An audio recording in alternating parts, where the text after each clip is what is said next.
আজ চলে এলাম একটা নতুন ভিডিও নিয়ে। আর আজকে তোমাদের সাথে শেয়ার করবো আমার একটা গ্রুপের ভিডিও, আমাদের পুরো গার্লস গ্যাংয়ের ভিডিও, যেদিন আমরা ভীষণ ভীষণ মজা করেছিলাম। আর আমাদের এরকম মজা কিন্তু মাঝে মাঝেই হয়, কিন্তু সেরকমভাবে ব্লগ বা ভিডিও কিছু করা হয় না। রিসেন্ট একটা মজা হয়েছিল আমাদের, সব পুরো গ্রুপটা আমরা এক জায়গায় হয়েছিলাম, সেই দিনের ভিডিও তোমাদের সাথে শেয়ার করছি। আর এই গ্রুপটাতে না আলাদাই একটা পজিটিভ ভাইবস আছে, পজিটিভ কথাবার্তা হয়, খুব ভীষণ ভীষণ ভীষণ মজা হয়, নেগেটিভের কোনো ব্যাপারই থাকে না। তো সময় কোথা দিয়ে চলে যায় আমরা কেউ বুঝতেই পারি না। আর আমরা আমাদের মধ্যে এতটাই মতো থাকি, জাস্ট বলার মতো না।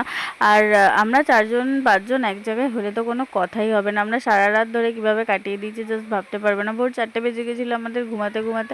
আর আমরা রাত্রেবেলায় সব উনো ফুনো এইসব খেলেই কাটিয়েছি। কেউ কাউকে ঘুমাতে দেয়নি, নিজে তো কেউ ঘুমায়নি, ইভেন কাউকে ঘুমাতেও দেয়নি। আর এইসব পাগলামি করে করেই আমাদের কেটে গেছে। তো আমরা তো এরকম মজা মাঝে মাঝেই করি। তোমাদের কাদের কাদের গার্লস গ্যাং আছে এরকম মজা করো, অবশ্যই তাদের মেনশন করো।